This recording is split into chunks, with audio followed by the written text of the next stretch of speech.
और चलिए बुलेटिन में अब बात चुनाव की करते हैं। महाराष्ट्र में किसकी सरकार बनने जा रही है, झारखंड में सत्ता किस पार्टी के झोली में आने वाली, और उत्तर प्रदेश के उपचुनाव की 9 सीटों पर कौन सा दल बाजी मारने वाला है, इसके लिए अब सिर्फ चंद घंटों का इंतजार बाकी रह गया। लेकिन एग्जिट पोल ने इन राज्यों में हुए चुनाव की तस्वीर लगभग साफ कर दी है। हालांकि असली नतीजों के लिए आपको इंतजार करना होगा 23 तारीख का। सबसे पहले बात उत्तर प्रदेश उपचुनाव की। एग्जिट पोल के नतीजों में साफ है, यहां पर योगी आदित्यनाथ, जिन्हें आप बाबा भी कहते होंगे, इनका जादू चलता हुआ दिख रहा है। जेवीसी नवभारत एग्जिट पोल में उत्तर प्रदेश में योगी आदित्यनाथ का जादू चल रहा है। एग्जिट पोल में 9 में से 6 सीटों पर बीजेपी अलायंस की जीत हो रही है। जेवीसी नवभारत एग्जिट पोल में 3 सीटों पर समाजवादी पार्टी जीत सकती है। मतलब साफ है, अगर एग्जिट पोल सही साबित हुए तो उत्तर प्रदेश में उपचुनाव में इंडी गठबंधन को मुंह छुपाने की जगह नहीं मिलेगी, क्योंकि यहां पर योगी आदित्यनाथ का जलवा ऐसा कि एग्जिट पोल ज्यादातर सीटें बीजेपी अलायंस को दे रहे हैं। एग्जिट पोल के नतीजों के मुताबिक उत्तर प्रदेश की 9 सीटों में से 6 सीटें बीजेपी को मिल सकती हैं, बीजेपी गठबंधन को मिल सकती हैं। सिर्फ 3 सीटों पर समाजवादी पार्टी के जीतने का अनुमान है। अगर एग्जिट पोल सही साबित हुए, योगी आदित्यनाथ की जबरदस्त वापसी आप कह सकते हैं, और अखिलेश यादव से लोकसभा चुनाव का हिसाब चुकता भी किया जा सकता है बीजेपी की ओर से। लोकसभा चुनाव में योगी आदित्यनाथ के खिलाफ जो माहौल बनाने की कोशिश की जा रही थी, अब उस माहौल का दम भी निकल जाएगा अगर एग्जिट पोल, अगर अनुमान सही साबित होते हैं तो।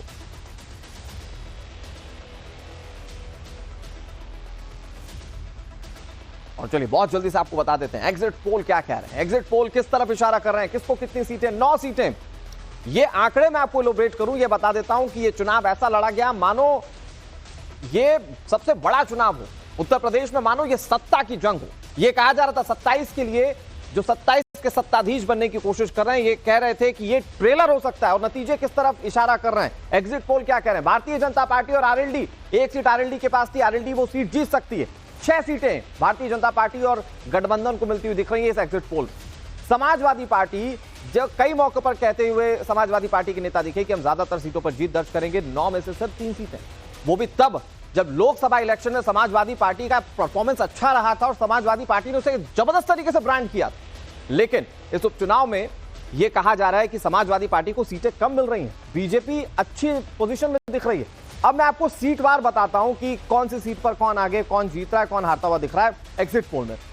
गाजियाबाद से संजीव शर्मा, यहां से जो विधायक थे वो सांसद बन गए थे। संजीव शर्मा को चुनावी मैदान में उतारा था, कैंपेनिंग अच्छी हुई इनके लिए, कहा जा रहा है कि ये जीत सकते हैं।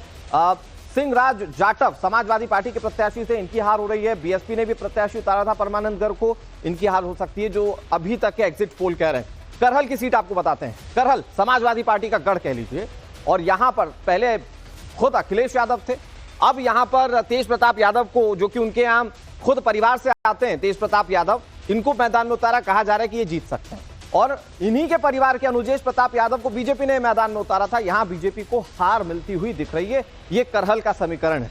इसके अलावा दूसरी सीटों की बात करते हैं, उत्तर प्रदेश में 9 सीटें, जबरदस्त लड़ाई थी, जुबानी वार, ऐसा लग रहा था मानो लोकसभा या विधानसभा का इलेक्शन हो। ये उपचुनाव लगा ही नहीं पूरे कैंपेनिंग के वक्त में। जबरदस्त कोशिशें, और उन कोशिशों के बीच में कौन सी सीट पर कौन सी पार्टी जीत कर रही है ये बता रहे हैं। तो ये करहल की सीट का हाल था। अब आपको बताते हैं कि अगली कौन सी सीट है, अगली फूलपुर की सीट है। फूलपुर की सीट पर दीपक पटेल भारतीय जनता पार्टी के प्रत्याशी बनाए गए थे, उपचुनाव में जीतते हुए दिख रहे हैं। इसके अलावा मुस्तफा सिद्दीकी समाजवादी पार्टी के प्रत्याशी, मुस्लिम वोट एक तरफ करने की कोशिश, एक मुस्लिम चेहरा उतारा गया था यहां पर, लेकिन ये अभी कार्ड चलता हुआ नहीं दिख रहा है कम से कम ये एग्जिट पोल में। अगली सीट आपको बताते हैं मीरापुर, वोटिंग के वक्त काफी बवाल देखने को मिला इस सीट पर। यहां पर आरएलडी की मिथिलेश पाल चुनाव जीतती हुई दिख रही हैं। मिथिलेश पाल खुद सामने आई थी, उन्होंने कहा था बुरके में बोगस वोटिंग हो रही है, ये जीतती हुई दिख रही है। मीरापुर से ही सुंबुल राणा समाजवादी पार्टी की प्रत्याशी, महिला उम्मीदवार, ये हारती हुई दिख रही है। इसके अलावा शाह नजर जो कि बीएसपी के प्रत्याशी थे, जाहिर बात है कि अगर मिथिलेश पाल जीतेंगी तो उनकी हार होगी, और ये एग्जिट पोल इशारा कर रहे हैं। अगला कटहरी सीट, यहां से धर्मराज निषाद भारतीय जनता पार्टी के प्रत्याशी चुनाव जीतते हुए दिख रहे हैं। शोभावती समाजवादी पार्टी की प्रत्याशी थी, कटहरी की सीट से चुनाव हारती हुई दिख रही हैं। इसके अलावा जो तमाम सीटें हैं उसका लब्बुलवाब ये कि 9 में से 6 सीटें जो हैं वो बीजेपी जीत रही है, बीजेपी गठबंधन जीत रहा है, और उसके अलावा जो बाकी 3 सीटें वो समाजवादी पार्टी के खाते में जा रही है। हमारे सहयोगी जुड़ रहे हैं और उनका रुख करते हैं। हमारे साथ अतुल जुड़ गए। अतुल, महाराष्ट्र का समीकरण बताएंगे, महाराष्ट्र के एग्जिट पोल पर बात करेंगे। हमारे साथ विनोद जुड़े हुए हैं जो कि उत्तर प्रदेश का हाल बताएंगे। विनोद, जो एग्जिट पोल हैं इशारा कर रहे हैं भारतीय जनता पार्टी की कैंपेनिंग, भारतीय जनता पार्टी के मुद्दे शायद ज्यादा चलें और यही वजह है कि 9 में से 6 बीजेपी और 3 समाजवादी पार्टी के पास जाते हुए दिख रहे हैं। क्या अनुमान आपका है, क्या ये एग्जिट पोल सटीक हो सकते हैं? कुछ बदलाव आप देखते हैं कुछ सीटों का ऊपर नीचे, क्या लग रहा है आपको, क्योंकि आपने लगातार रिपोर्टिंग की है?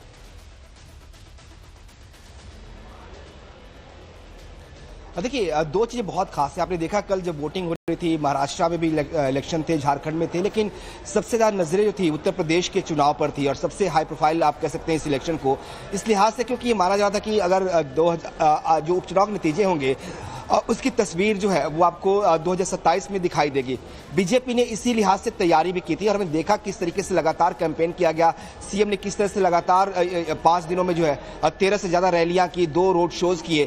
तो बीजेपी ने पूरी ताकत झोंकी थी इन 9 सीटों पर और बीजेपी को उम्मीद थी कि वो जो पहली कंडीशन थी 5 सीटें जो बीजेपी के पहले इन सीटों पर बीजेपी ने जीत दर्ज की थी पहले, उससे ज्यादा आंकड़े को लेकर जाएंगे। और 6 जिस तरह से जो एग्जिट पोल के आंकड़े हैं 6 बता रहे हैं, बीजेपी ये मान के चल रही थी कि कम से कम 9 में से 6 तो उनका होगा ही होगा।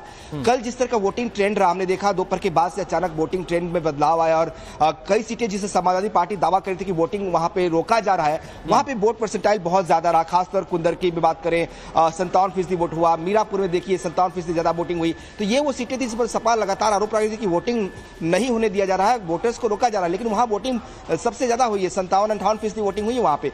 तो दिखा रहा है कि कई सीटें ऐसी हैं जहां पे बहुत स्ट्रांग लड़ाई है। ये 6 का आंकड़ा जो एग्जिट पोल में दिखाई जा रहा है, बीजेपी के जो लोग हैं वो मान रहे हैं कि कुछ सीटें ऐसी हैं जिस पर हम जीत कुछ ही मार्जिन से जीत दर्ज कर सकते हैं। कुंदरकी में जो सपा की सीट है और जिसको लेकर सपा अपने खाते में जैसे काउंट कर रही थी, माना ये जा रहा कि वहां पे चीजें बदल सकती हैं, मतलब वहां बदलाव हो सकता है, बीजेपी के खाते में कुंदरकी सीट भी आ सकती है। तो ये बड़ा सेटबैक समाजवादी पार्टी के लिए। और ये अगर हम बड़े पर्सपेक्टिव में देखें विनोद, तो लोकसभा इलेक्शन में तो बहुत अच्छा परफॉर्मेंस किया था अखिलेश यादव ने, उसको ब्रांड ऐसा किया पूरे देश में कि मानो ये कितनी बड़ी party Samajwadi party Lok Sabha election में। और अगर फिर नतीजे एग्जिट पोल वाले रहते हैं तो फिर ये समाजवादी पार्टी के लिए बड़ा झटका। इस पर बात करें, महाराष्ट्र का रुख कर लेते हैं। महाराष्ट्र में किस तरह से इस वक्त तमाम चुनावी समीकरण दिख रहे हैं, नतीजे एग्जिट पोल में क्या है मैं आपको बताता हूं। एग्जिट पोल में महायुति महाराष्ट्र के अंदर सबसे आगे दिख रही है। एग्जिट पोल बता रहे हैं सर्वे में महाराष्ट्र में महायुति की सरकार बनती हुई दिख रही है। सीटें कितनी किसको मिल सकती है ये भी आपको बताएंगे। एग्जिट पोल में महायुति को 159 सीटें मिलती हुई दिख रही है। 288 टोटल सीटें हैं, 245 माफ कीजिएगा 145 बहुमत के लिए चाहिए और 14 सीट आगे महायुति गठबंधन 14 सीट आगे दिख रहा है बहुमत से। सर्वे में महाराष्ट्र में महायुति की सरकार बनती हुई दिख रही है। अगर ये नतीजे रहते हैं, बहुत कंफर्टेबल पोजीशन में आप कह सकते हैं कि महाराष्ट्र के अंदर बीजेपी अलायंस है, महायुति अलायंस है। मैं आपको कुछ और आंकड़े बताने की कोशिश करता हूं। देखिए किसको कितनी सीटें मिल रही हैं। टोटल सीट 288, जैसा कि मैंने पहले जिक्र किया। JVC exit poll, JVC Navbharat exit poll में किसको क्या सीटें मिल रही हैं। देखिए भारतीय जनता पार्टी और अलायंस 150 से 167 सीटें मिल सकती हैं जो एग्जिट पोल कह रहा है। और अगर ऐसा हुआ तो ये बहुत कंफर्टेबल पोजीशन है भारतीय जनता पार्टी और अलायंस के लिए। कांग्रेस की बात करते हैं। कांग्रेस महाविकास आघाड़ी पुरजोर तरीके से कोशिश की कि इस चुनाव को अपने फेवर में कर सके, लेकिन एग्जिट पोल जो इशारा कर रहे हैं 107 से 125 सीटें मिल सकती हैं। अदर्स अगर यहां सीटों में कुछ हेरफेर होती, क्योंकि एग्जिट पोल है, तो अगर सीटों में हेरफेर होता है तो अदर्स की भूमिका हो सकती है, क्योंकि यहां 13 से 14 सीटें अदर्स के खाते में जाती हुई दिख रही हैं।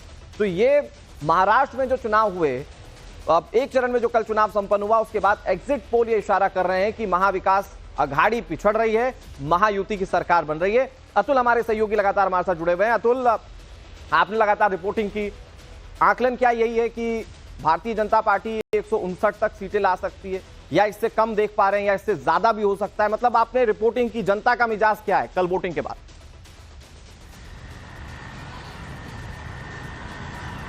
जी देखिए, जैसा कि आपने कहा, इस बार का महाराष्ट्र चुनाव बेहद ही अलग है, क्योंकि इस बार के जो समीकरण हैं पिछली जितने भी चुनाव रहे हैं उनसे बहुत ही अलग रहा है। 2 सबसे बड़ी जो राजनीतिक रीजनल पार्टियां थी 2 हिस्सों में बंट गई और वो दोनों ही अलग अलग गठबंधनों में चुनाव लड़ रही थी। और कई बार कई जगहों पर हमें ये तक सुनने को मिला है कि जो जीत के मार्जिन होंगे वो बेहद कम इस बार रहने वाले हैं। यही वजह है कि जिस तरीके के हमारे यहाँ एग्जिट पोल का आंकड़ा महायुति का दिखाया जा रहा है, अमूमन यही होने वाला है। आपको मैं बताऊं, जीत का जो संख्या है 145 मेजॉरिटी है, और जितनी भी गठबंधन चाहे महाविकास आघाड़ी हो या महायुति हो, जीत का मार्जिन लगभग 145 से 160 के ही बीच में होने वाला है। लेकिन कहीं ना कहीं एक अपर एज फिलहाल महायुति को देखने को मिल रहा है, क्योंकि जिस तरीके से लाडली बहन योजना, लाडला भाव योजना और दूसरे जो प्रोजेक्ट्स लास्ट के 3 महीनों में महाराष्ट्र सरकार यानी शिंदे सरकार के द्वारा जारी किए गए थे, उसका एक बहुत अच्छा फीडबैक जो है महाराष्ट्र में अलग अलग जगहों पे देखने को मिला। हालांकि उस चीज की नाराजगी लोगों के अंदर देखने को भी मिली, जो जिस तरीके से दोनों पार्टियां रीजनल टूटी हैं, उस बात को लोग भूले नहीं थी, जिसका खामियाजा कहीं ना कहीं लोकसभा चुनाव में भी भुगतना पड़ा था महायुति को। लेकिन कहीं ना कहीं उस डैमेज को कंट्रोल करने में महायुति के जितने भी बड़े नेता हैं वो कामयाब हो गए। दूसरी तरफ जो जिस तरीके की जो है यहाँ पे नारेबाजी का एक स्लोगन दिया गया था, बटोगे तो कटोगे, एक है तो सेफ है, इस तरीके की जो नारेबाजी थी कहीं ना कहीं वो भी एक कंसोलिडेट करने की कोशिश किया है। दूसरी तरफ पर मुहर लग जाएगी, जैसे कि क्या एकनाथ शिंदे के विकास का मॉडल जनता को पसंद आया? क्या शिवसेना शिंदे वाली असली है या उद्धव गुट वाली असली है? इस पर मोहर लग जाएगी। एनसीपी किसके पास असली वाली है, जनता किसे असली मानती है, उस पर मोहर लग जाएगी। तो ये चुनाव बहुत दिलचस्प है, इसके नतीजे बहुत दिलचस्प हैं और उसके लिए इंतजार करना होगा। मैं अपने दर्शकों को बता दूं, 23 तारीख को सबसे तेज और सबसे सटीक नतीजे आप टाइम्स नाउ नवभारत पर देखेंगे। शुक्रिया अतुल। कुछ और जानकारी अपने दर्शकों को देते हैं महाराष्ट्र के नतीजों को लेकर। मुंबई से फलौदी बाजार के सट्टा बाजार का माहौल गर्म। आपको बता दें कि सट्टा बाजार से जो खबर है उसके मुताबिक महाराष्ट्र में महायुति 150 से 155 सीटें जीत सकती है, जबकि महाविकास आघाड़ी 130 से 135 सीटें जीत सकती है। इसके लिए बाकायदा बोली लगती है, पैसा लगता है, रेट तय होते हैं। कहा जा रहा है कि फलौदा का जो सट्टा बाजार है वहां पर महायुति की ही सरकार बनती हुई दिख रही। अब मुंबई के सट्टा बाजार के मुताबिक बीजेपी महाराष्ट्र के चुनाव में सिंगल लार्जेस्ट पार्टी बन सकती है। बीजेपी 90 से 95 सीटें जीत सकती है, शिवसेना 40 से 45 सीटें। ये शिवसेना एकनाथ शिंदे वाली शिवसेना, एनसीपी 10 से 15 सीटों पर जीत हासिल कर सकती है। अब महायुति गठबंधन के अलावा महाविकास आघाड़ी की बात करते हैं, कांग्रेस 60 से 70 सीटें ये सट्टा बाजार बता रहा है कि जीत सकती है। शिवसेना उद्धव बाला साहब ठाकरे का गुट 30 से 35 सीटें जीत सकता है और एनसीपी शरद पवार 30 से 35 सीटें जीत सकते हैं। तो ये सट्टा बाजार कह रहा है। हालांकि सब कुछ तय तो जनता को करना है, उसने तय कर भी लिया है। ईवीएम में सब कुछ बंद है और एग्जैक्ट फिगर क्या है उसके लिए इंतजार आपको 23 तारीख का करना होगा। सबसे सटीक सबसे तेज नतीजे आपको हम बताएंगे। लेकिन अभी अनुमान किस तरह से लग रहे हैं? एग्जिट पोल आपने देखा, अनुमान का दायरा अब आपको फलौदी बाजार का बता रहे हैं। यहां सट्टा बाजार में कैसे चर्चाएं गर्म हैं, क्या आकलन किया जा रहा है। भाई यहां पैसा लगता है, तो पैसा लगता है तो लोग इसको अलग तरीके से देखते हैं, इसमें आकलन अलग तरीके से करते हैं। और ये सट्टा बाजार कह रहा है कि बीजेपी सिंगल लार्जेस्ट पार्टी होगी। ये सट्टा बाजार कह रहा है कि महायुति सबसे ज्यादा चांसेस हैं कि वो सरकार में फिर से आए, अपनी सरकार को रिटेन कर लें। पैसा जानिए कितना लग रहा है, कौन सी पार्टी पर कितना पैसा लग रहा है। महायुति पर 45 पैसे लगाए गए हैं, महाविकास आघाड़ी पर 50 पैसे और हंग असेंबली 48 पैसे। मतलब महायुति जो है इस पर 45 पैसे की भाई इस पर ये आने ही वाली है, यहां पर लोग तकरीबन ये मानकर चल रहे हैं। अब इसमें इंडिविजुअल पार्टी के तौर पर समझिए, जो इंडिविजुअल पार्टी पर पैसा लग रहा है, बीजेपी को 40 पैसा, मतलब जो सबसे ज्यादा चांसेस है उस पर सबसे कम पैसे लगते हैं। मैं आपको इसका एक गणित बता रहा हूं। तो ये बीजेपी पर सबसे कम पैसा इसलिए लग रहा है क्योंकि बीजेपी यहां पर चुनाव जीतते हुए दिख रही है। भाई यहां से अगर कुछ अलग हो जाए तो फिर लोग जो पैसा लगाएंगे उनको ज्यादा पैसा मिलेगा। इस पर एनसीपी की बात करें 60 पैसा मिल रहा है कि भाई आप 60 पैसा मिलेगा आपको, इस हिसाब से पैसा लग रहा है। यूबीटी शिवसेना की इस पर 55 पैसा, एनसीपी जो शरद पवार वाली है इस पर 60 पैसा लगाया गया, कांग्रेस पर 50 पैसा, तो शिवसेना पर 45 पैसा लगाया गया। ये वाली जो शिवसेना है इसको क्लियर कर लीजिए, ये शिंदे गुट वाली शिवसेना है। तो फलौदी सट्टा बाजार जो है इसका अनुमान ये है कि महायुति की सरकार रिटेन कर रही है फिर से, और उसमें बहुत अच्छी पोजीशन किसकी दिख रही है। एक तो भारतीय जनता पार्टी की बहुत अच्छी पोजीशन दिख रही है, दूसरी तरफ शिवसेना जो एकनाथ शिंदे हैं, कहा जा रहा है कि एंड में जो उन्होंने अपने विकास की योजनाओं को महाराष्ट्र में धरातल पर लागू किया वो गेम चेंजर साबित हुआ, और वो गेम चेंजर साबित हुआ तो उसका फायदा महायुति को मिल रहा है। अब आपके सामने पोल्स ऑफ पोल्स, महाराष्ट्र सबसे दिलचस्प रण, और पोल्स ऑफ पोल्स में क्या इंडिकेशंस है जरा देखिए।